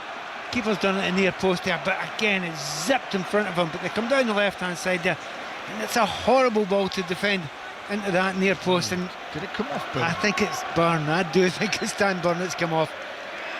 Oh yeah, it is. Yeah, Tielemans in front of Burn, and as Tielemans made his run across Dan Burn, it hit him on the top of his left foot and took a sharp left turn into the bottom corner, and it's an own goal. It's a Dan Burn own goal, and it's Aston Villa 3, Newcastle United 1, and Villa are sniffing 3 points here in this crucial match in their attempt to get back into the Champions League next season. Yeah, well, we didn't think it was going to end up 1-1 at half-time, did we? Too many chances in that first half, and they have been a little bit rocky at the back in Newcastle. Gaps behind the centre-backs, and they've been shaky, but been shaky because they've been playing against a good team. Now Villa are after another one. Tielemans through to Rodgers beats Livramento, shoots, that's blocked by Pope, and then Livramento's able to head it away. It's still in the area though. It comes back on Nana, right foot, top corner, 4-1. What a finish, what a response this is by Aston Villa. Out of the Champions League on Tuesday night, but now free-flowing, goal-scoring Unai Emery's Aston Villa, 4-1 against Newcastle. They've destroyed them in just a few minutes, but remember, they've also hit the post and the crossbar. The keeper's made a brilliant save in the second half as well. It is 4-1 just now, but Villa fans could say it could have been anything. They have been superb in this second half, but they've been a better team throughout. And by the way, what a finish by the substitute. They've not been bad substitutions, you have to say. Brought them on, and they've destroyed Newcastle in a couple of minutes. Well, that's 2 goals in 2 minutes, and you would think there'd be no coming back for Newcastle for this. They've been timed actually in the 74th and the 75th minutes. but I would suggest it'd be around about 2 minutes. But a Nana, lovely finish from the edge of the area, right in step, curling away from Pope's dive. 4-1. Yeah, it's a lovely finish, because he has passed it, and it is absolutely top corner there. Brilliant goal, and these fans are loving it. Newcastle making more changes. Willock and Target have Kraft it is. Willock and Target and Wilson have come on, and Trippier, Isak and Barnes are the three to be withdrawn. So this run of form for Newcastle, this feel-good factor that they've had in their play since winning the cup final and before it, well, it's coming to a shuddering halt here at the home of Aston Villa. And Bruno Guimaraes shrugged off the ball by Onana, but that is given as a free kick to Newcastle. But 4-1, 15 minutes to play. Can't see Newcastle coming back from this. Well, they've not really looked like it much, and they've not made a lot of changes, certainly in the game so far, but they have made these changes now. But they've had a team that's cruised along for such a long time. You know why I didn't want to change it, but today it's looked a little bit more tired than they have been of late. But again, you have to underline, they're playing against a team that have been in great form and incredibly good at this home ground. For Villa themselves, it would be 5 wins in a row in the Premier League. And don't forget, they did actually win the match against Paris Saint-Germain on Tuesday night, so they've won 9 of their last 10 matches. The only defeat was in the Parc des Princes in the first leg. And here, they are formidable here, there's no question about it. Just the 2 defeats all season, losing here to Crystal Palace, who they play in the FA Cup semi-final next weekend. That was how they went out of the Carabao Cup, and the only league defeat was the very first match of the season here against Arsenal. Villa 4-1 up, and the Newcastle United supporters doing their best to urge their team on, but it's Villa looking for a 5th goal. Maatsen playing it across to Tielemans, but Newcastle are quickly back, having made the changes. Gordon in, but Camara's going to be onto that.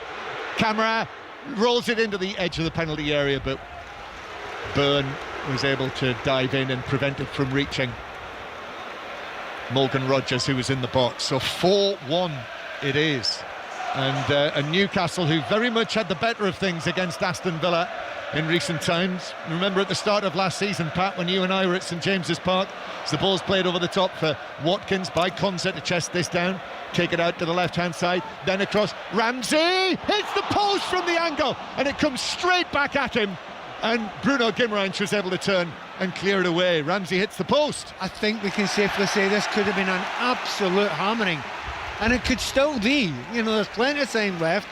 They see it now, they feel it now. Aston Villa are thinking we score as many as we like here. They're passing it about at the back, but they don't want to stop. We want to keep on creating chances. And remember, they've got a lot of players playing there that aren't absolutely certain of their positions all the time, so they will not stop here. 4 is not enough for them. No, it's not. That match at the start of last season, when Newcastle won 5-1, and Gordon is now fouled by Cash, bundling him over inside his own half. And then, as I say, in December, in that ill and bad-tempered match at St James's Park, when Newcastle won 3-0, they won 3-1 here last season in that match that I was talking about in the first half when Shea scored twice. But they are getting a measure of revenge here for those recent defeats. And they've stepped it up in the second half, attacking towards the Holt end. They've scored 3 goals down there, and you would think there'd be no way back from Newcastle with just 10 minutes to play. No, it looks as if they don't want to be embarrassed at this point in time. I haven't said that. Just watching players going further. Players that have come on there, want to have some sort of effect. Willock would like to have an effect. Gordon, no great effect so far. And any centre forward comes on, such as Wilson, would love to get his goal. They don't care. They love scoring goals. But places to play for in a semi-final team, exactly, as well. Although they will play Manchester City on Tuesday night. But they're going to bring on Rashford and Marlon, who's not on the Champions League list but has scored in his last 3 appearances for Villa now. Donyell Marlon, and also Ross Barkley, who made his comeback from injury as a substitute on Tuesday night. So a triple change coming up and Matt Targett is also going to come on for Newcastle. So more substitutions on the way. Newcastle with Dan Burn.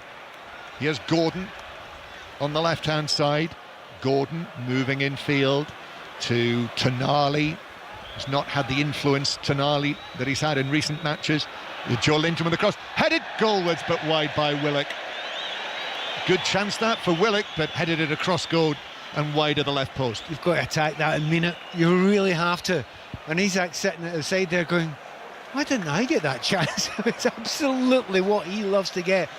Not many chances like that he got, but yeah, I suppose you've come on, you're a little bit cold. That may be one excuse. But some of the changes have been made now, and I think it's about saving players. That Share that's come off, he's going to come off. Target's now going to come on. Yeah, Share is just looking as though he might have an issue there, just watching him. Although he is going to take his seat in the dugout.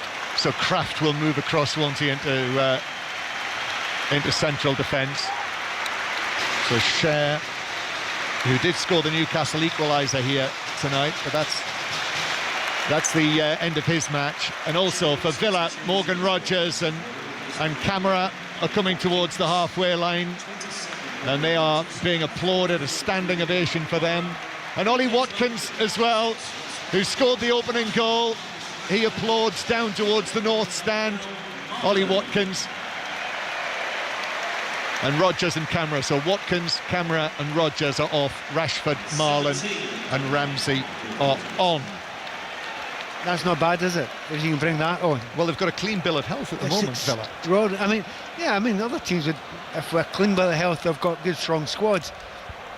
Are there many better? Is there any better? You know, I mean, Liverpool have got a fantastic squad, but you look how stretched the likes of Arsenal are just now.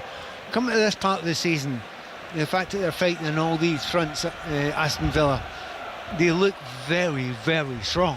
And a lot of teams are beginning to wilt around about now. Aston Villa aren't. No, they're not. With the recruitments that they made in January, that's a large part of the reason that their squad looks so powerful. That was incredible. I mean, John Duran going, may have raised eyebrows at the time. It would have surprised quite a few people. I wasn't surprised by it, but the business that he'd done. £70-odd million. And then how he spent it, and the backup he's got for that. You got Rashford in, got a sense of it. It's amazing what he's done there. Well, here is Rashford now. 3 goals so far for Aston Villa, but yet to score here at Villa Park in an Aston Villa shirt. Back to the edge of the area. So if you've just switched on, Villa are winning 4-1, winning handsomely now after the goals that they scored through Maatsen, the Dan Burn own goal, and Onana's very good finish in the second half. So 4-1 it is. Plenty to talk about on 606, on 08, 085, 909, 693, as Villa bring it forward, and winning a free kick as Ramsey is challenged, goes sprawling down to the ground, and it's a free kick to Villa, 10 yards inside the Newcastle half. I mean, it's an absolute pleasure if you're a Villa player just now. Every single player wants the ball. There's lots of space. There's flicks and tricks going on as well. You feel as if there's more chances that can be provided there, and Rashford tried to make an early run there. If you're Newcastle, you just don't want anyone to get injured just now. You've got an incredibly important run on here. You do not want anyone to get injured or suspended. Yes, this is tightening things up in the race for the Champions League positions. I can tell you on Sports Extra, Max Verstappen has just confirmed that he will start on pole position for the Grand Prix in Saudi Arabia tomorrow, and he took pole from Oscar Piastri by 0.01 seconds. Doesn't get much finer than that. It's incredible. 4-1 to Villa as Martinez clears the ball to Tielemans, who heads it on. Ball bounces off target, Burns under pressure. Rashford's dispossessed him, plays it infield to Marlon, and Pope's able to slide out at the feet of the Dutchman and claim the ball and prevent a 5th goal for Villa. Oh, well done, Marcus Rashford, really chasing everything down there. Selfless as well, plays the ball in, but probably put a little bit too much on it. And sometimes if you come on late in the game, you've got not that much time to warm up to the pace of the game, but he battled there, won the ball back, just a little bit heavy touch through, but there's nothing wrong with that. He tried to do the right thing. So 4-1 it is. Gordon turns Cash and then sets off over the halfway line, plays the ball down the left wing for Tonali as Wilson waits in the middle. Callum Wilson, Tonali takes it to the dead ball line, and then Konza tumbles across and blocks the attempted cutback from Tonali for a corner. It's worth underlining just now, we've not spoken a huge amount about Konza and Mings. They've been really super tonight. Yeah, no Pau Torres today. Yeah, I know, but they've cruised through it, haven't they? I mean, Mings in particular, he's done a little dummies and tricks and things, but when he's been asked to go and mark and close people out of the game, he's done it effortlessly. He's been superb. Gordon with the corner then for Newcastle.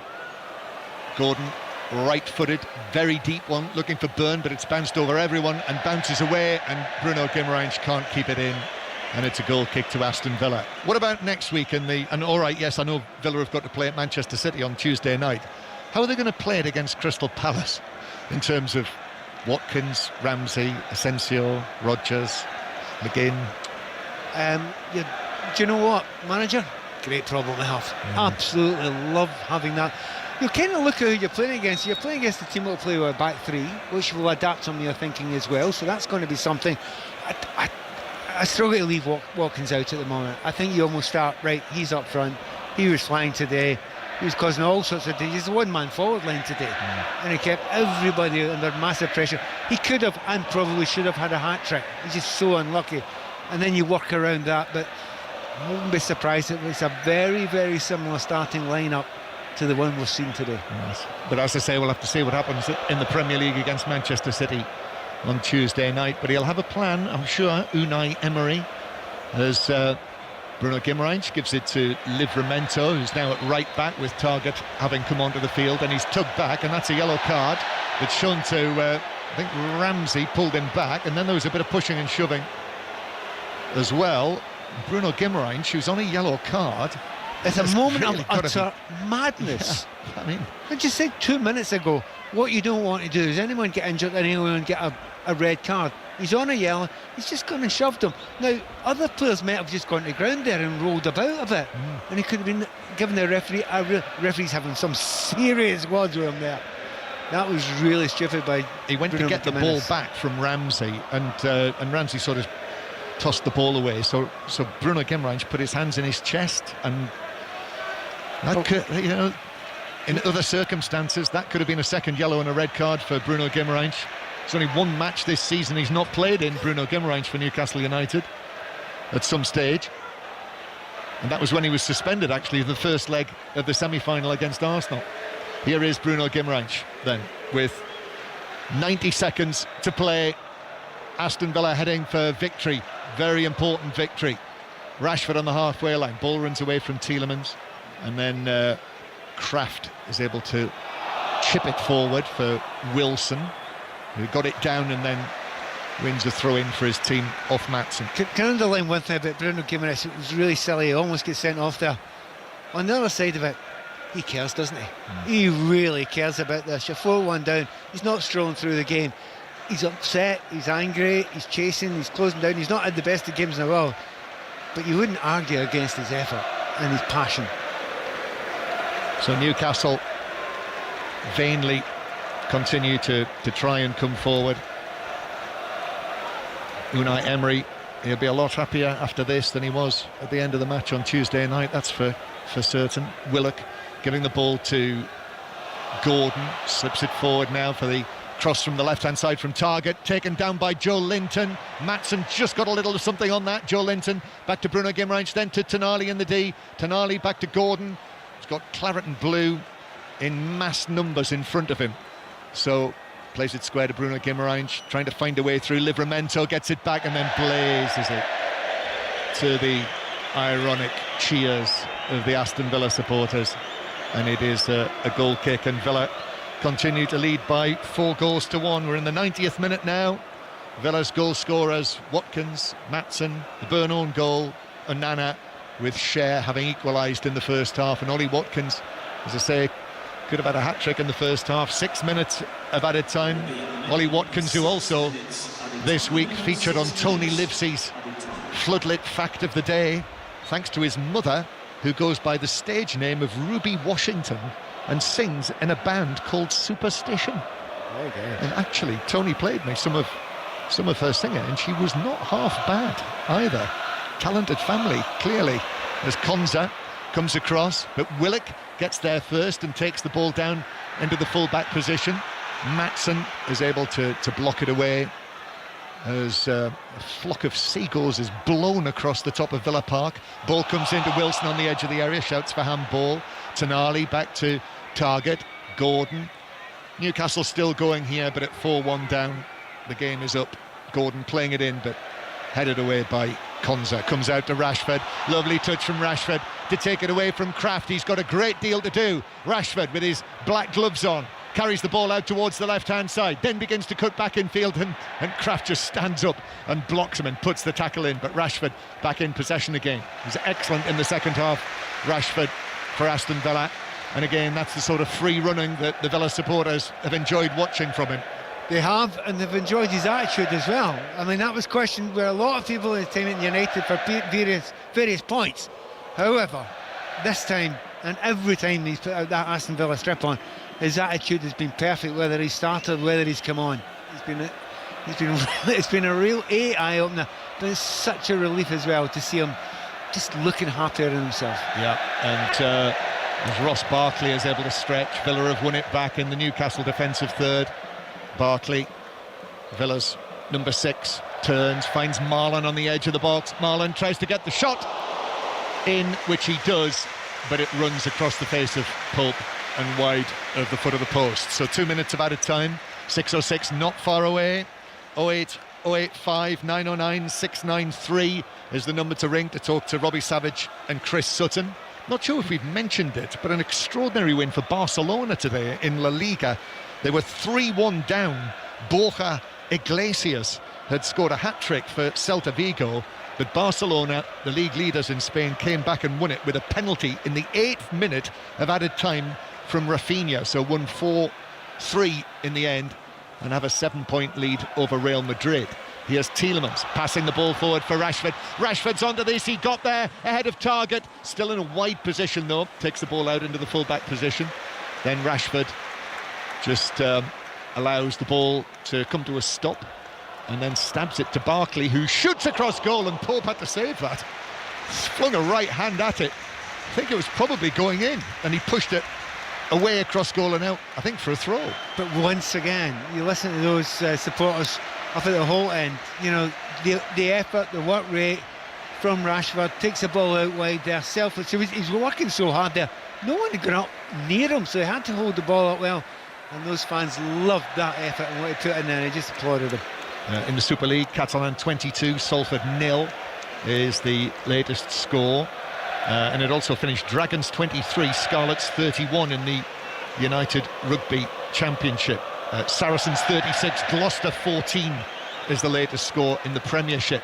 Right, Aston Villa with Cash, who has his legs taken away from him by Willock. So another set piece. And a free kick to Villa on the right wing. Jason Tindall turns away with his hands in his pockets. It's been plain sailing for him in the absence of Eddie Howe, who's obviously, his health is obviously the priority and getting himself back to full fitness. But Newcastle have been well beaten, really. Even when they were even Stevens in the first half, Villa were the better team, Pat. Yeah, I don't think they'll over-panic about it, though, Newcastle, and neither should they. You know, it's a good team away from home. They've had a quieter day than they've had recently. You have some of those days at the office. You make sure that the next one's a good one. They're in a very, very good position in the league, considering the run that they've gone on lately. And I think other teams have been more worried. That sums it up, really. Bruno Guimarães' pass forward was way beyond Livramento, through the inside right position and through for a goal kick. And we've got about a minute left of added time, Pat. Yeah, and I'm just thinking about what other fans will be thinking about this just now. I don't think Chelsea fans will be too delighted with the league table looks just now. They've done 7th and Villa 3 points ahead of them, so they can't have any slip-ups tomorrow. Yeah, when all is not well, it would seem, despite winning through the European semi-final. Chelsea at Craven Cottage tomorrow. Not an easy place for Chelsea to go.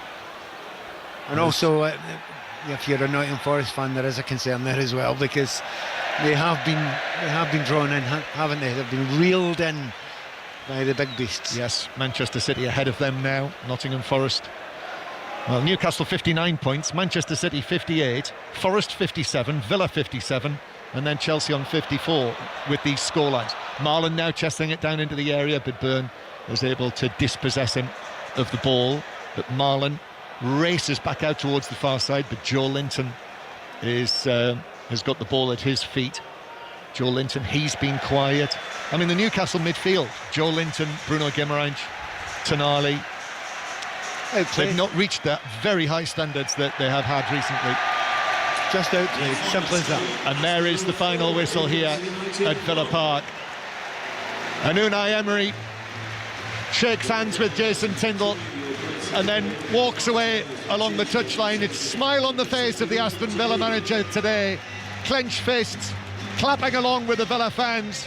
Hi-ho Aston Villa, and hi-ho back right into the thick of the chase for a Champions League place. I think at one point he said, before the build-up of this game, this is our most important game of the season. And it sounds like hyperbole, but really the season keeps on going now. You've got a brilliant chance to get the top 5.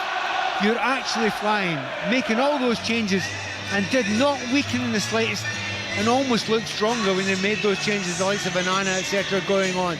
Don't know if any other team can do that to that level other than Liverpool at the moment. The fans are looking at this thinking, was it going to fade after that game against PSG? They had to ask that question. It was a consideration. Absolutely no chance. They looked brilliant today. There was a bit of a fade from Newcastle, but hey, they've been on a brilliant run. Not time to panic. Well, not yet anyway. No, I suppose for Newcastle, this point was going to come at some point. Named the same team again. I would imagine Newcastle fans on 606 might debate whether he should have made a couple of changes, but spirits are high here at Villa Park as the Newcastle players go to their supporters. So 606 coming up very shortly, but the World Snooker Championship is well into its first day now, and Jamie Broughton is watching at the Crucible.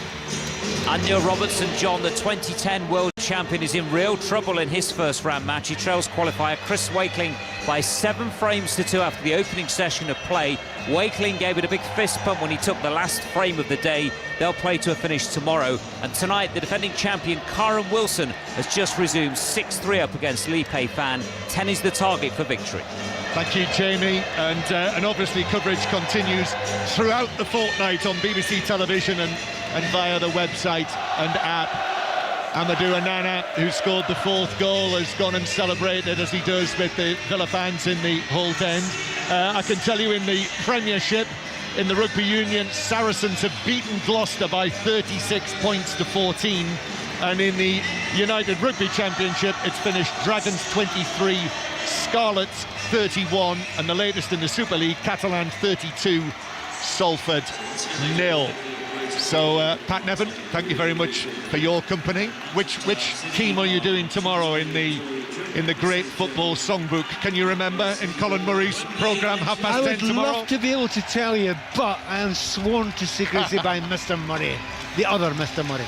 Yes, Patrick Keelty was asking me this morning whether hi-ho Aston Villa or hi-ho Wolverhampton, which team it was who came up with it first. And I'm sure at some point you will answer that question. Well, Villa don't use that one as their song, so we've already done the Villa one. Thank you very much. So listen out for that in the morning with Colin Murray. Weekend breakfast with Gordon Smart and Jeanette Quatchy from 7 o'clock. We'll also preview all of tomorrow's sport. More Premier League commentaries to come tomorrow afternoon. All 4 of the matches you'll be able to hear from us here at BBC Radio. Ipswich Arsenal on 5 Live.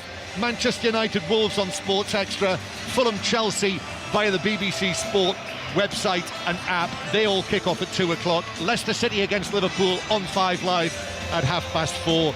But all of the top sport covered in 5 Live with Steve Crossman from 12 o'clock tomorrow. That's it from us here at Villa Park. Aston Villa winning well against Newcastle by 4-1. 08085 909 693 to talk to Robbie Savage and Chris Sutton. on 606, which follows the news on 5 Live with John Barnes. The voice of the UK. This is BBC Radio 5 Live. Thank you. The Russian President Vladimir Putin has unexpectedly announced an Easter truce in Ukraine, which he says will last until the end of tomorrow. The announcement came after the United States said it would abandon its efforts to end the war unless there were signs of progress in the coming days. A Ukrainian MP, Lisa Yasko, says Mr. Putin is probably trying to appease President Trump. I'm in the center of Kyiv, and once Putin announced this kind of one-day ceasefire, that was immediately when we actually got an air siren because the drones were entering Kyiv, and we had this 1 hour attack on Kyiv with drones, so it doesn't feel like a ceasefire. And also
Drop the bass.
Drop the bass.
Hello guys, and thank you guys for watching, and thank you for all being here with me today. Throughout the whole time, we haven't done any live streams in a very long time, but we are coming back. We're going to be doing loads. I'm telling you, there's going to be loads of streams coming out soon. I'm not joking to you guys. We may be seeing that. You're going to see a lot of it. Tomorrow, the Barcelona game, women's, might be cancelled, because I'm going to watch the Minecraft movie. I'm really excited about, so I might be going to watch that. So I'm very sorry that I may have to cancel that stream, because I might not be okay with that, but I'm very upset that I can't do that stream. But just stay tuned into my channel. You will see in a couple of minutes or a couple of days. Just keep looking on there, because you will see other streams coming up. There's loads coming up, by the way. Anyway, so we've got loads of streams coming up for these past months. And it's going to get really, really good, I think. On Monday, there's going to be a lot of streams on that day, but you'll see them on there anyway. So right now, the streams that are coming up, there's Chelsea versus Barcelona, the women's team. And then Chelsea versus Manchester United, and that is in a FA Cup, Women's FA Cup, and then it will be, and then after that there will be other more streams after that, and then we will be doing the Women's Euros. So yes, I'll be doing the Women's Euros as well. So England will be going to France, then France against Netherlands, so I'll be doing that as well. So I'll be doing a lot of stuff, guys. I'm not joking. Over this whole period of doing live streams, there's going to be tons of live streams coming. I'm not joking. Another thing I wanted to say as well, there'll be more and more live streams for over the summer as well, when there's no football. I thought there's the Euros that I'll be doing, and the club friendlies, and there's club friendlies as well that I have found out for Arsenal and Manchester United, so I'll be doing live streams for that as well. So there's a lot coming up, and you're going to be excited for. So please share this stream around, get more views. Come on, let's get I'm back now. Come on, I'm coming back now, guys, because I've been off for quite a while, because I've just been so upset about just about Reading Football Club and the poor ownership, and we all just want a flipping owner, and it just doesn't look like we might be getting kicked out of the league, but we hope that doesn't actually happen. But anyway, guys, thank you guys for watching, and it's me, Robotic Maniac, and it's been such a blast today, doing 3 streams in a row. That's amazing! 3 streams in a row! That's amazing! And by the way, Aston Villa played brilliant today. They played absolutely sensational. Anyway, guys, thank you for all it, and I will catch you later. You might see me tomorrow, you may not. But thank you guys, and I'll see you all in the next awesome and epic and dramatic live stream. See you soon, and bye for now. Robotic Maniac, offline. And when the Robotic Maniac says it's time to go, it is time to go. Goodbye. See you soon.